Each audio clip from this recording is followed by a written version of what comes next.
对。为什么他这么近？对方老大。但是我们是靠推了，就我们下回是，他会下回是的必选模式打。那个很高调的是什么？感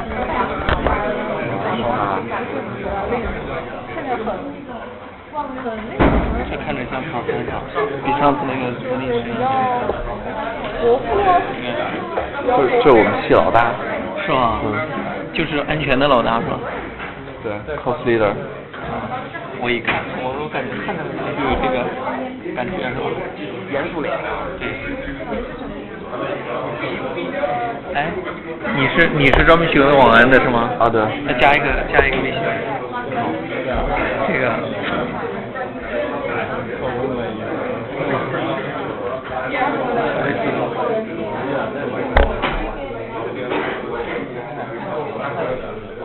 什么专业？打成风，我是 Web Technology 的。哦。那个黄振是吧？我叫张雷。哦。黄振。哦，你北京的啊？你也北京的吗？对。他也是北京的。是吗？谁是北京的？我也是。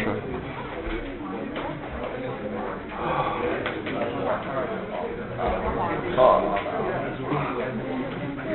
镇是哪个镇啊？我给发过去了。打网。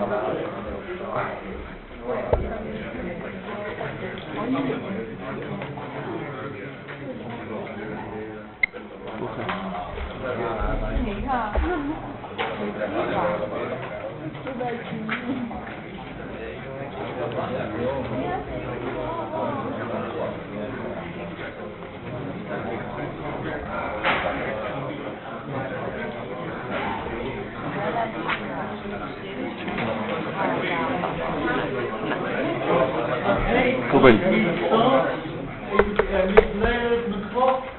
My name is Gary Brooks. I'm our before Sandra Hammond. I'm the program director for cybersecurity, and I'm on this module just for a small period of time. So I'm going to do some of the cybersecurity that's focused on that Husband will talk about. So Ollie, you've met Ollie. Ollie's very much a hands-on guy, and myself and Ed are more on the theory side. So one stage is going to cover security and the models for security. It's a bit of an overview. You won't find this in books. I'll explain why as we go along. It's a conceptual idea of security. So the idea is that a model is a high-level understanding. It's an abstraction. It's not the real thing. And sometimes when you do simulations and modeling, you get very excited and you sometimes forget it's not the real thing. Okay? But it's a very important thing to do that. It can be theoretical, allowing us to evaluate and assess how good something is, and also some general issues of models in general. Now, modeling is becoming more and more important as systems get more and more complex. Simulations won't work, we won't tell you what you need to do. So there is a dichotomy we have here between the United States, where they like to test everything to death, right, which is good, that has its limitations, and the UK, where we like to model and formally prove so it works. A different way of approaching different tasks.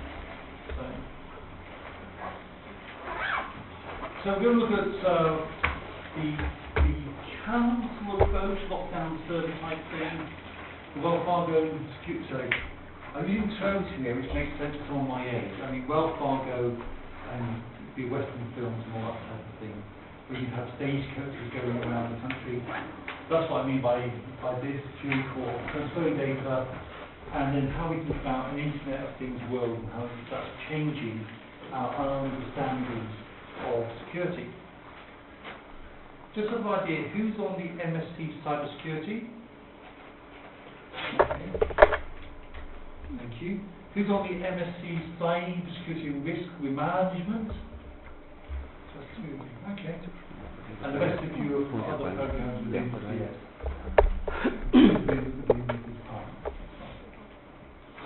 Anybody from outside the faculty? there are some, right? So we have this language we use. I've been marking it off the report, very useful guide, and some of my colleagues who are not on security side complain the acronyms we use. We tend to use a lot of acronyms. We tend to just use a lot of abbreviations. But so we've got a lot of words here: confidentiality, integrity, availability. This is known as CIA triad, right? And we try and achieve all three. That's impossible, of course, right? We'd like to think if all three are valid, that we have a secure system. But they are dichotomies here. You want integrity, to make sure the content is as originally intended and hasn't been changed. And you want availability and confidentiality, but these two are definitely in conflict. You go to a hospital and you type in the doctor's password, you see everyone's rain court. But that's a walled garden. You don't want to be able to walk into doctor's surgery, type in a password and see it. So there's all these problems that we have, so we'll talk about that as well.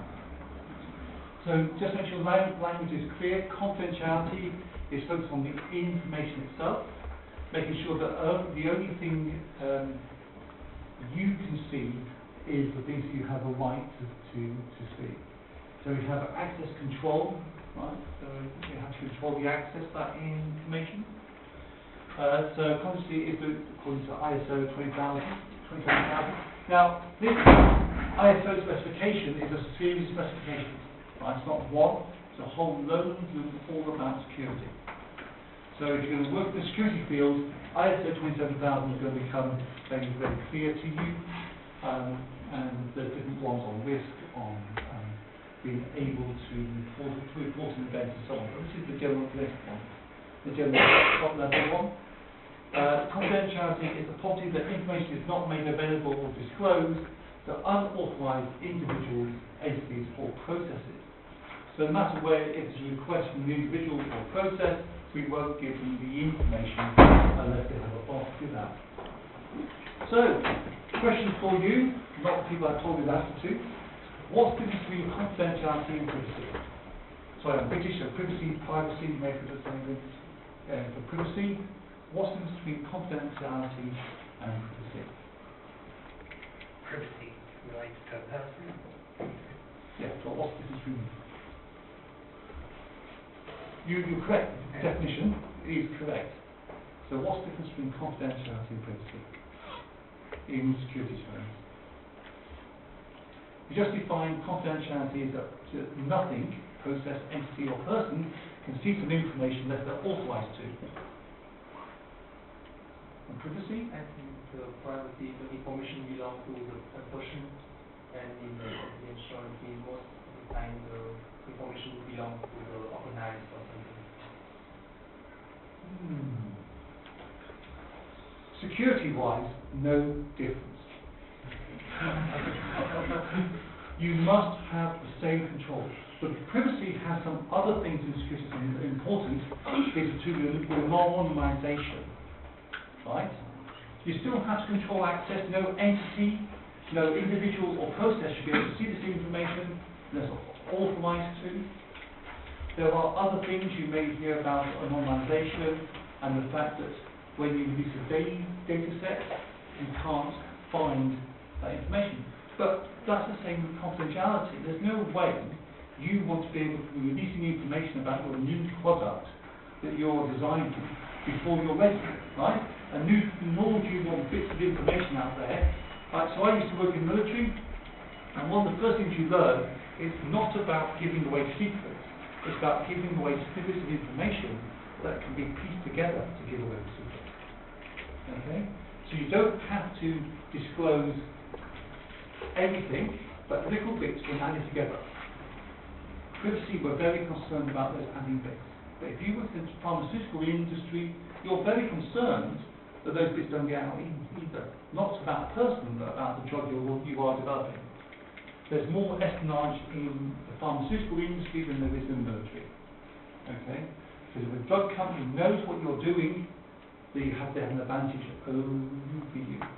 So there are some laws around privacy, right, that don't exist around confidentiality, but the same access control should be applied. Okay? I've always get shot by the people with privacy police, but the truth is you must apply the same processes. You know, the same way you treat confidential information about your company, we do that. Availability is focused on the user now. The idea is that everyone who needs to see the information can. Perversity disruption caused by hardware software failures, power cuts can stop that. So somehow, yeah, your power cuts, the hardware goes down, people can't get the information they need. That's the hard part of movement. Preventing denial of service, that's an of, not an of. Not exactly opposite to confidentiality, but there's a tension. You want to make things easy to use, get access to, you've got to make decisions, you'll be informed quickly. At the same time, what's confidential is confidential, you don't want to release. Integrity of data has not been disrupted. It's accurate and complete over the data's life. Now, data has a life cycle like anything else, right? So if you take your newspapers, their life cycle tends to be 1 day. Okay? Some other things are a bit longer, magazines maybe once a month, things like that. But data has a life cycle. You don't collect and store every single bit of data because you haven't got the money to do that. You don't secure every single bit of data because you haven't got the money to do that. Okay? So the question was asked, why is the primary communications, why they're not all encrypted? Did we know that an answer? Why don't we encrypt everything from 10 Downing Street? Easy, you know, MD5, there's editors, there's all sorts of things you can do. Publicly available anyway. What? Publicly available some information. No, it's much more basic than that. This space. Okay. Yeah. It's slow. What? It will cause slowness to the transformation. Part 2, it's the cost of the infrastructure you have to set up in order to ensure all the places the communications have to go are secure. It's the cost of this, and I want to get over, when you think of security, it's going to be expensive, right? A news story for you, you're an overhead to the company. You cost the company money, you're going to cost them a lot of money, they want to do it as cheaply as possible, right? So we have to think about this. Data has a life cycle. Do you keep everything? How do you destroy it? Okay. So there's other concepts. Authenticity, the assurance that transmission is really from whom they say it is, right? Hence the certificates and public encryption. Non-reputation. Now this is not really a security thing. It's more a law. It's the obligation of the contract to fulfill that contract. So that you cannot say you did not receive or did not send the transmission, the transaction, sorry. Technology helps, but it's a law-based thing. So the idea is, we have a threat, someone's trying to attack us, we have a vulnerability and control. So this is a famous story about the Dutch boy who stopped a leak in a dike by sticking his finger in the hole. And so the vulnerability there was the hole in the dike. You know, Holland is below sea level, and therefore the dikes keep the sea back, and he found a hole. But that's what happens. We have vulnerabilities in our network, in our system, that can be exploited, and we must put controls in place to get rid of that, to protect ourselves against the vulnerability. Understand. Both the internet and the web were designed as open systems, right? And security is always added on, and that's the problem. Okay, we're having that problem all the time. The metaphor is a chain. The weakest link in the chain is the strength of the chain. Okay, and what's the most vulnerable thing in any of our security chains? People. Absolutely. People are the ones who program, people are the ones who do the privacy, send out files they shouldn't send out, people are the ones who exploit, people. If you have people in your system, it won't be a system, because systems involve people, processes, and technology, it would be great, right? Blockchain, you've heard a lot about blockchain, about distributed smart contracts. They're very vulnerable because people program them and they made mistakes. So, castle defense is what we're talking about today. Ignore these round towers because they're annoying in this picture. Here's a nice square tower. Many castles originally were built with squares, right? And brilliant, right? And there was a problem though, right? Some guys from China invented some gunpowder. We invented cannons, and all of a sudden these square towers became very vulnerable to cannon fire. So we had to change, and we changed to round towers. So I think now it's round, right? To try and stop ourselves from being attacked. That's what happens with us. We're always changing our security, always changing what we're doing. And for many years, our mentality was, let's build a castle. So, you know, you've got a nice moat here. You know, it's difficult to cross. You've got an outer wall and an inner wall. This will look very familiar, like this one. And you've got different turrets and you've got different ways of, you know, you've got the honey traps, you've got false passages coming in. All little things that we can do. And that's our mentality, how we do security. Okay? So, that's security models. We're trying to protect our something precious to us, our treasure, our data, our living information, our designs. It could, you know, raise it to money. It could be staff. Something of interest to us we're trying to protect. I am going to defend this treasure. I'm going to put a defence around it. Just let's assume it's money for a minute. Just think about how we're going to do that. One of the best ways to secure your money is to dig a hole, put it in a nice box, concrete over the hole. That's 100% secure. Right? No one can get that. Your money is safe. Trouble is you can't. I can't get at it either. So yes, it's confidential and the integrity is great, but it's not available, and that's the problem, right? We need to make this stuff available. When we start making it available, we start having problems. So I have my treasure. Let's go this way. I've got a lovely defence around it. I have my foe who's trying to break in. I have my owner. So leave the owner. I am perfectly safe. That treasure can't be attacked. No matter how much they try and attack around this, they won't get there. Now that's very similar to our systems. Right? People are always having a sniff around our ports. Just seeing if our ports are open, what we left open, what windows. So I liken leaving your ports on your server open to going out one day, locking your house up, but leaving all the windows open. That's the same as leaving some holes in your defences. Leaving your ports open. So, for crying out loud, close the ports on your server you don't need. Okay, that's the practical side of things. Close those ports. The other thing is, we have another system here, default passwords. Remember, it's not your server, it's your routers and switches, all have default passwords. Switch them off. This phone is trying to get into your defences. Trying to probe, find out where the holes are in your defence. Close them. So if you think about the default password, it's like going out, locking your house up, closing all your windows, but leaving the key to the front door under the mat.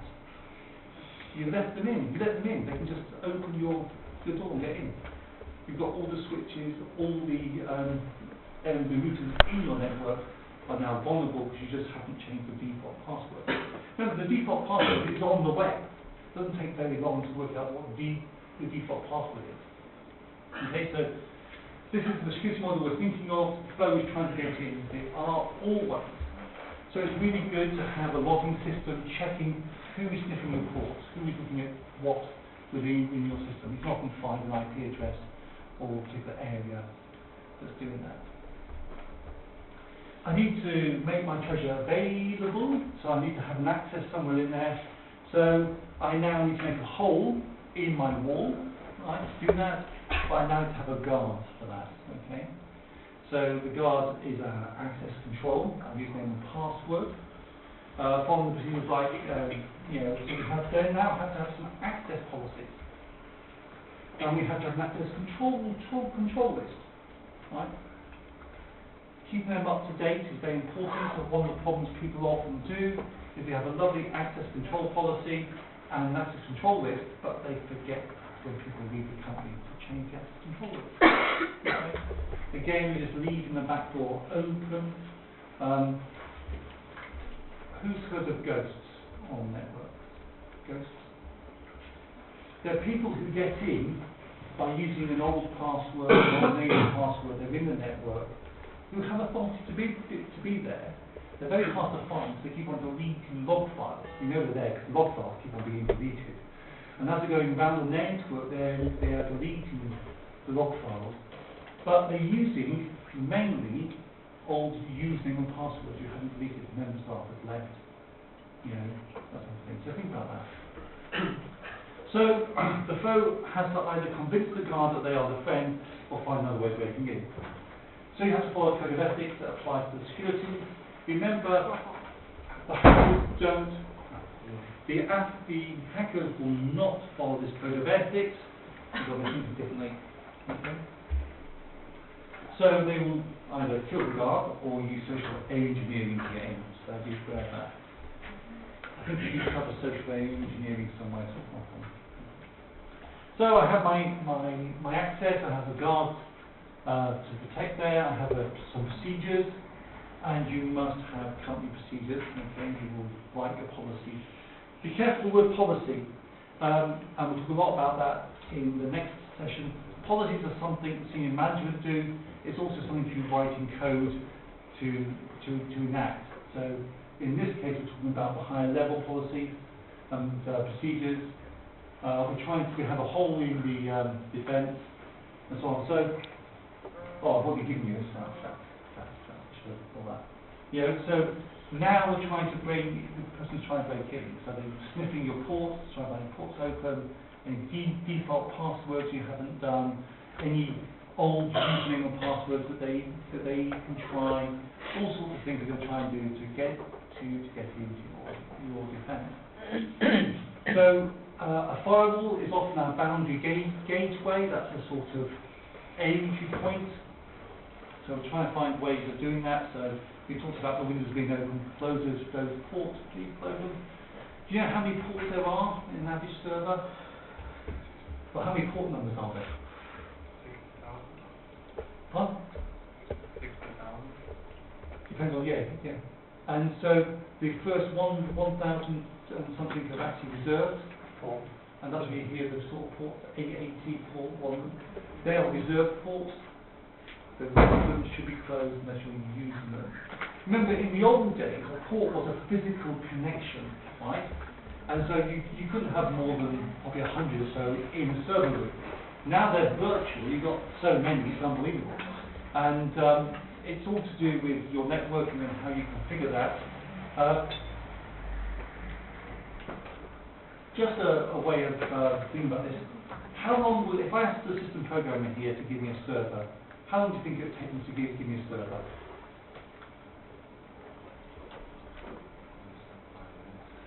Yeah, about an hour or something, you know, an hour to 2 hours. If I asked them to give me a secure server, how long? Any guesses? A week or so? A week is correct, 5 working days. That's how long it takes, right? To close all the ports, make everything, shut down everything, to harden everything, to make sure it's secure. Right? And that's the dichotomy we've got. We don't want system programmers taking a week to give you a server. But if you don't do it, they're in your network. Or worse, where does the threat come from? It's not from outside, inside the threat. Inside the threat is just as big as outside. And if you don't do the proper access control inside your network, you know, that janitor who comes in at night, is actually a computer scientist, a rival company, they're in there, they've got all your secrets. Okay, so don't just click the firewall to that second. So we must do secure configuration, but with all this stuff, you mustn't do it once. You know, once a month, check your own ports. No one's opened it by mistake. No one's left it open. Look at the log files, right? Missing log files are just as important as log files that are there. Missing log files means someone in your system deleted them, so be careful. You should have a policy for audit and default passwords. That's all part of what we'll talk about next time.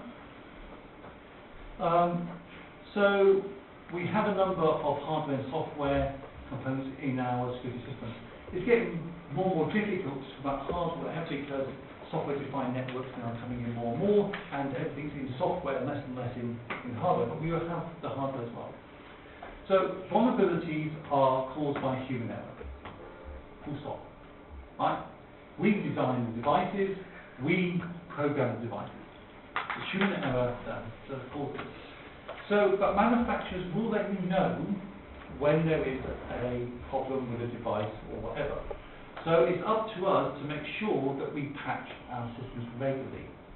Now, for those that know what I'm talking about, I'm slowly going through the GCHQ standard advice to any company.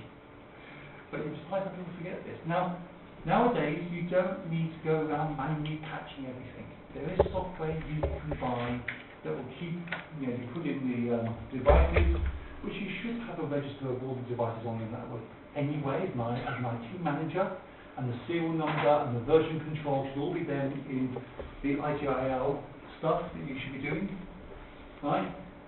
You can buy software that will keep it up to date for you, And malware gets into our system through human error.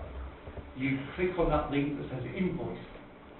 Now, hopefully you won't, but your finance team will, because they deal with invoices day in, day out. Okay? Oh, that's not for us, they close it. And of course, the virus is loaded. It's in. Key logins in, everything's in. So, for goodness sake, have a good malware protection. How many people here have malware protection on their PCs? A lot of you are admitting you must have malware. It's free from the university. It's free from the Microsoft free stuff. I know you've got Apple here. I don't know about Apple. The Microsoft free stuff is very, very good. Okay. You don't have to go and pay expensive, but everyone should have malware protection on their machines. This is also one of the top 5 things that GCHQ recommends: patch management and malware protection. Who here has read the GCHQ Cybersecurity Essentials? No? They are the things you need to do to make sure your company is safe. They are just 5 basic things. To GCHQ's horror, right, they aren't even being followed by people who look after our water and electricity. Big companies aren't doing these 5 basic things. They go on to give you 10 if you want to be, secure. There's 5 basic things: patch management, secure configuration, malware protection, closing all ports and changing default passwords. Very, very simple. Now, all that means is that normally hackers who are not interested in you particularly will go elsewhere because you're a bit more too hard to get into. So, we're holding sensitive information. Not everyone has access to the system, should be able to see it. System programmers, for example, see your medical records. Why? We've had cases, like any system programmer case, I like taking Gavin, sorry about that, where, not in this university, in other universities, system programmers were studying sexual favours, they're changing the records of students, right? Changing their grades higher. Never found out, mind you, and they were sad. But why did they have access to the records in the first place? Why does the system programmer need to know the data? It's thinking that level. The big thing we learnt from the United States who stole all the secrets, there was separation of concern for that bit later on, but he bullied people and got their passwords and so on, and then got into the system. But what was an administrator having access to the document for? That's something that we do with document security. Bad practice, shouldn't have it. Nor should the receptionist have access to your medical records. Why do they need it? The doctor should. And he's thinking about that and planning that through. When we transmit information from one person to another person, we really do not want anyone to know about any information we shouldn't. So we encrypt, right? And you'll be doing a lot about certification, private and public key encryption and so on. So we only want that person to do that. So we have some treasure, we need to convert it into some form before we transmit it, so we have a transformed state. So, just remind us where we got. Here we have a castle, right, and this is how we've been thinking about our defence, our servers, our firewalls, right? We have a firewall round, we have our guard at the front, the access control bits which are in here, and so on. We have high wall remote, and maybe we get in apart from the firewall. We've closed all the ports, we haven't left any old bridges around here, you can only come one way in, there's no way other than the way that we want to. But we get more complicated because we like to do that. So we can have walls in walls, we can have, coming in first of all, we have a guard dog, that's sort of, and a watchdog, slightly different. A guard dog is sort of alerting you to, that's more the alarms, things have gone on, a trigger has happened. The watchdog is just more between what's going on that may turn into a guard dog by triggering an alarm. But we have intrusion detection systems, right? And we have things to long trials. They're all ways to help us look for unusual behaviour. Because even when we have all this in place, we can still get in, and you need to be able to find out when behaviour is changing. And so we have these other systems, intrusion detection systems to help us.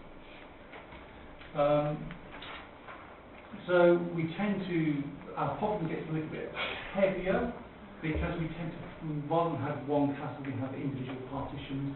We will separate off only through firewalls and switches, corporate networks from HR, from the DMZ, hopefully nothing to DMZ, but sorry, DMZ? What does DMZ stand for? It's supposed to be the area that the public can come to without going through any sort of password and like that. It's meant to be that public area. Well, you don't have passwords on it, it's just that it is publicly available.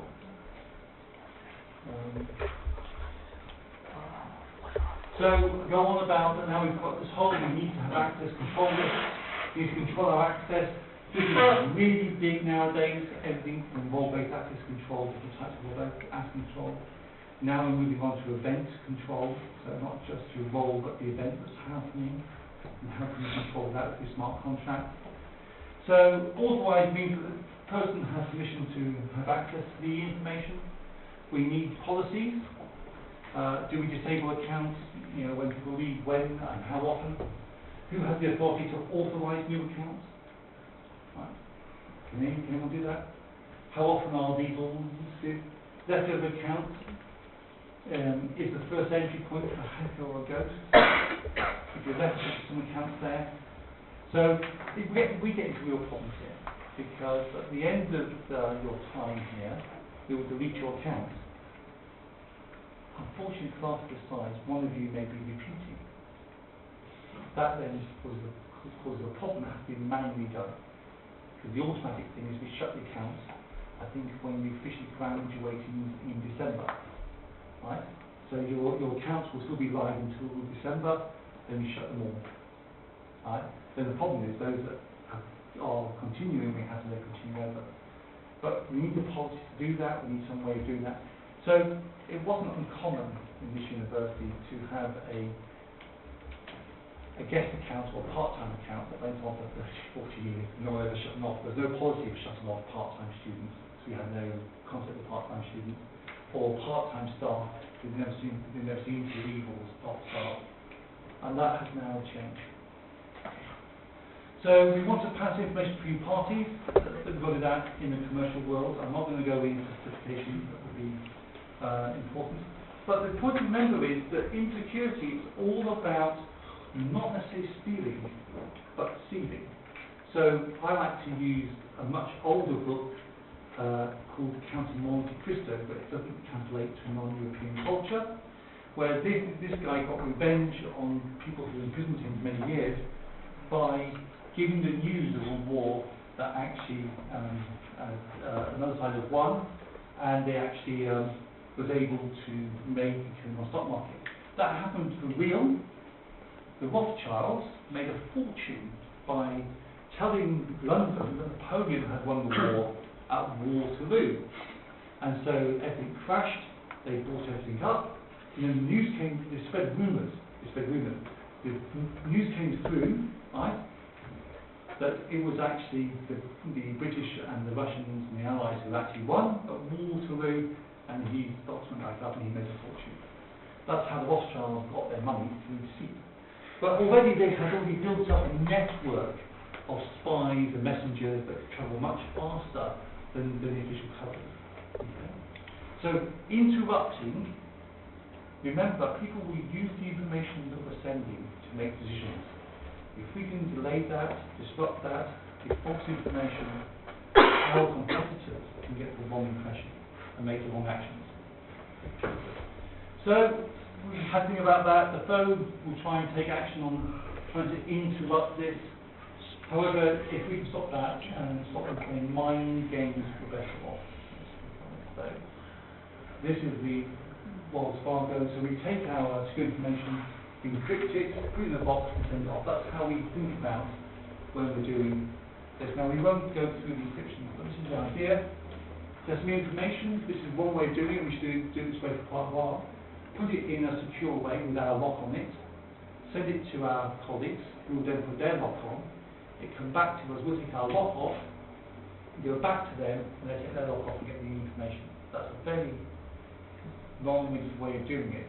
Right, so we come up with private and public key encryption, we come up with other ways of actually doing that. But that's a very, very secure way of sending transmission. So the Hellman Key Exchange was developed in 1975, but not made public to 2002. And the idea is you have two parties on the internet, and you want to agree a key. Right? They can't phone each other, they can't talk, they must cross the internet to agree an encryption key. And so they're using a symmetric key cipher, and I know you can do a lot more of this, but I won't go into depth what I mean. Right? So they've done that. So what they do, this is how you can explain it. They both start off with a green colour. They both say we're going to use yellow. So if anyone's listening, all they know is they've got yellow. They mix it with something, big or whatever, some encryption, right? But don't say to anyone what it is. But when you mix the paint up, it's very hard to find the different components of that paint, right? So they then transmit the colour over to each other, right? They then apply their own secret colour and they end up with secret key. So that's how across the internet you can do exchange of information. So all we've done is agree on a key. Now we can send the information to each other with a key. Okay? There's many of these type of algorithms you're going to be doing throughout the course, especially if you're doing the photography course.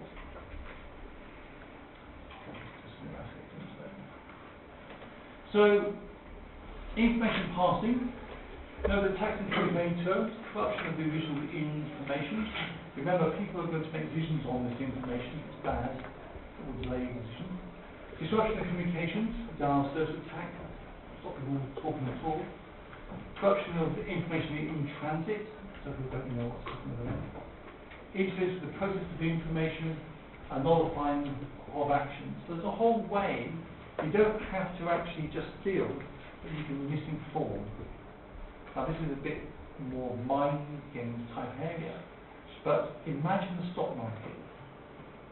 I mean, it's so crucial that people get the information quickly. If you have a 10-second advantage in the stock market, you can make a lot of money, right?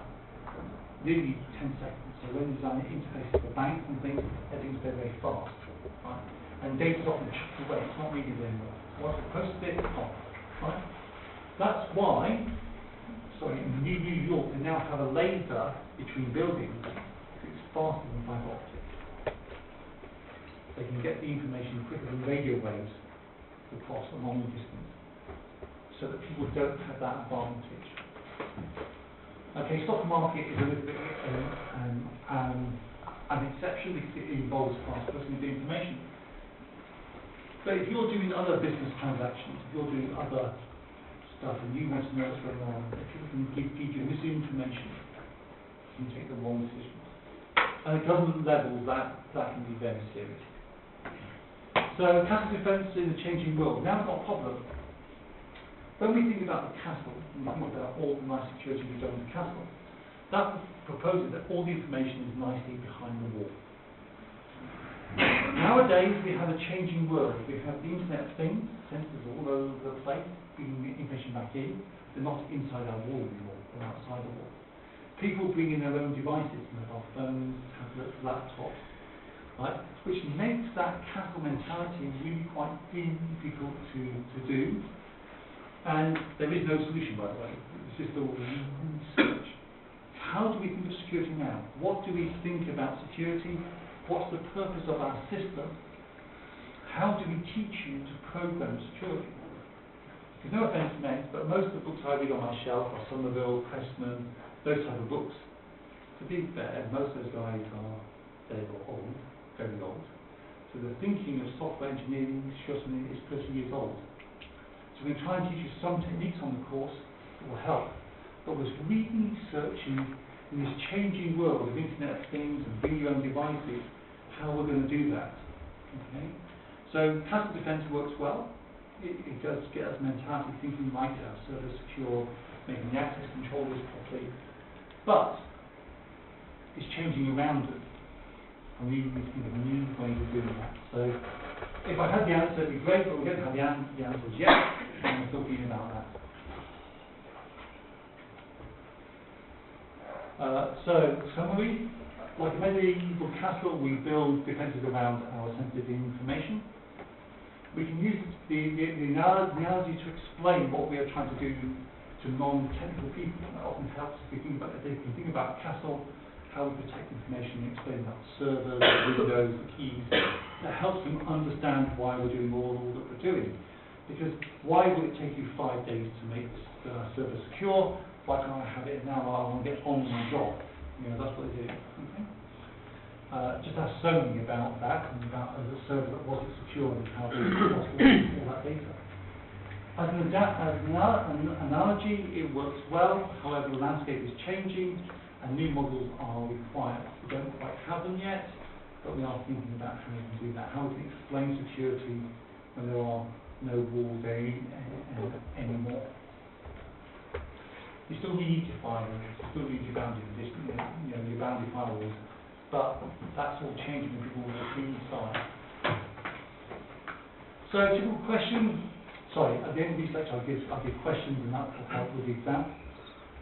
Explain what is meant by a security model.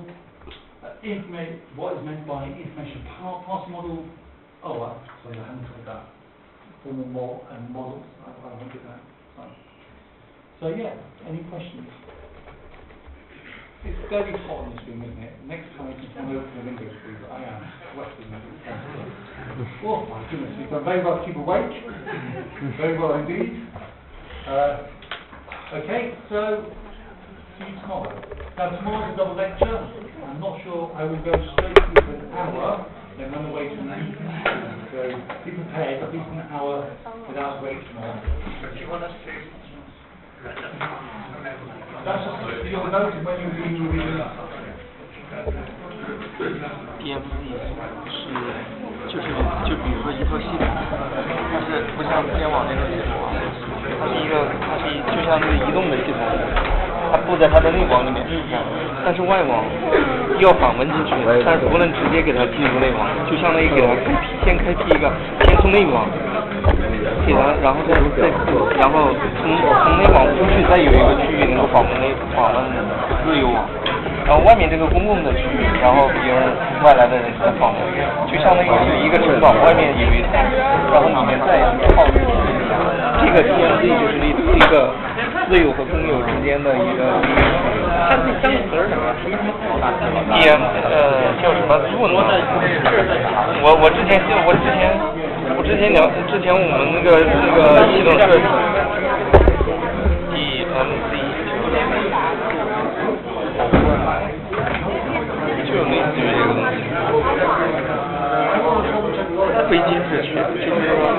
的这个其实也是就是不是核心的那个东西，但是你就是通过这个管道，通过这个也能访问这个。